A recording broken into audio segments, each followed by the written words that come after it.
విమానాశ్రయం మోడీ చేతుల మీదుగా జాతికి అంకితం అయ్యే నేపథ్యంలో ఇక్కడ వివిధ ప్రాంతాల నుంచి జిల్లాలో నలుమూలల నుంచి కూడా బస్సుల్లో ఎంతో ఉత్సాహంతో భారత ప్రధాని నరేంద్ర మోడీ ప్రధాని హోదాలో విజయనగరం జిల్లాలో అడుగు పెడుతున్న సందర్భంలో ఇక్కడ చాలా మంది అయితే బస్సులు చేయించుకుని ప్రధాని మోడీ సభను విజయవంతం చేసేందుకైతే బస్సుల్లో ఎక్కి ఈ జన సముద్రంలోని ప్రధాని నరేంద్ర మోడీ ప్రారంభించబోయే ఈ అంతర్జాతీయ విమానాశ్రయం ఎలా ఉంటుంది ఏమిటి అని చూసేందుకు ఉత్తరాంధ్ర ప్రజలైతే ఎంతో ఉత్సాహంతో ఉన్నారు. ప్రస్తుతం మనం చూస్తున్నాం ఇక్కడ ధర్మపూర్ రోడ్ నుంచి ఇక్కడ ఈ భోగాపురం నియోజకవర్గ పరిధిలో ఉండేటువంటి ఈ అక్కివరం మండలం నుంచి ఎన్నో బస్సులు బయలుదేరుతున్నాయి.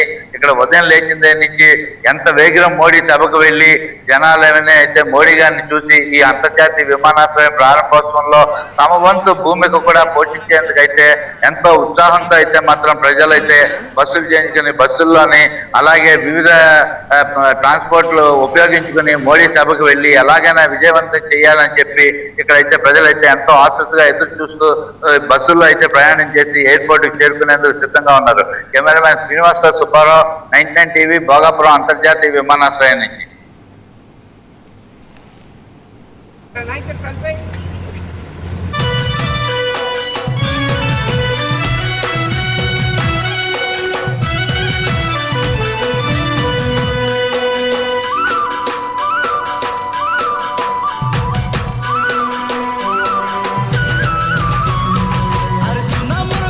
ఉత్తరాంధ్ర కళల సాకారం అయ్యేందుకు మరికొద్ది సేపట్లో అయితే కనుక ప్రారంభోత్సవం కానున్న నేపథ్యం కనిపిస్తుంది. ఏదైతే అల్లూరి సీతారామరాజు ఇంటర్నేషనల్ ప్రారంభోత్సవం కావచ్చు, లేదంటే దీన్ని ప్రజలకు అంకితం చేసే విధంగా కూడా ఈ ఏర్పాట్లు అయితే పూర్తి స్థాయిలో జరుగుతున్న పరిస్థితి అయితే ఉంది.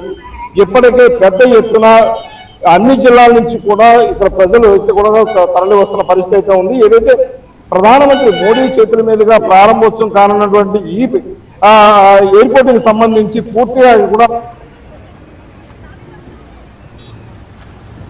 నుంచి 40 నియోజకవర్గాల నుంచి అయితే మాత్రం ప్రజలు పెద్ద ఎత్తున బస్సుల్లో బయలుదేరి వస్తున్న పరిస్థితి కూడా మనకి కనిపిస్తుంది. అదేవిధంగా చూసుకున్నది కనుక ఏదైతే నేషనల్ హైవే 16 నుంచి ఎయిర్పోర్ట్ కి వెళ్ళే రహదారి వద్ద మనకు ఉన్న పరిస్థితి ఉంది. దీనికి సంబంధించి పూర్తి స్థాయిలో ఇక్కడ ఏర్పాట్లన్నీ కూడా డిఐసి విజయరావు ఆధ్వర్యంలో ఇక్కడ మొత్తం జరుగుతున్న పరిస్థితి అయితే మనకి కనిపిస్తుంది. దీంతో పాటు ఏదైతే ఇక్కడ ఏ విధంగా ఉండబోతుందో, ట్రాఫిక్ ఆంక్షలు ఎలా ఉండబోతున్నాయి, లేదంటే కనుక ట్రాఫిక్ మళ్లింపు కావచ్చు, లేదంటే ప్రజలను ఏ విధంగా డైవర్ట్ చేసే విధంగా ఉన్న అంశాలపై మనకు మాట్లాడుతూ డిఐసి విజయరావు గారు ఉన్నారు. ఈ మరిన్ని విషయాలు తెలుసుకుందాం. సార్, విమానాశ్రయానికి ప్రారంభోత్సవం సంబంధించి పెద్ద ఎత్తున ప్రజలు అయితే తరలి వస్తున్నారు. ఏదైతే ఈ విమానాశ్రయానికి వెళ్ళే రహదారికి సంబంధించి మొత్తం ఏర్పాట్లన్నీ మీరు ఇక్కడ చూస్తున్న పరిస్థితి ఎలా ఉండబోతున్నారు? ప్రధానంగా మాకు సంబంధించి చాలా పెద్ద ఈవెంట్. గౌరవ ప్రధానమంత్రి గారు, గౌరవ ముఖ్యమంత్రి గారు, గౌరవ మంత్రివర్యులు అందరూ కూడా వస్తున్నారు. అంతోపాటు లక్షలాది మంది ప్రజలు ఈ కార్యక్రమానికి తరలి వస్తున్నారు. దీనికి సంబంధించి అనేక జిల్లాల నుంచి బస్సుల్లో ప్రజలందరూ కూడా ఇక్కడికి వస్తున్నారు. ప్రజలకి ఎట్లాంటి ఇబ్బంది లేకపోతే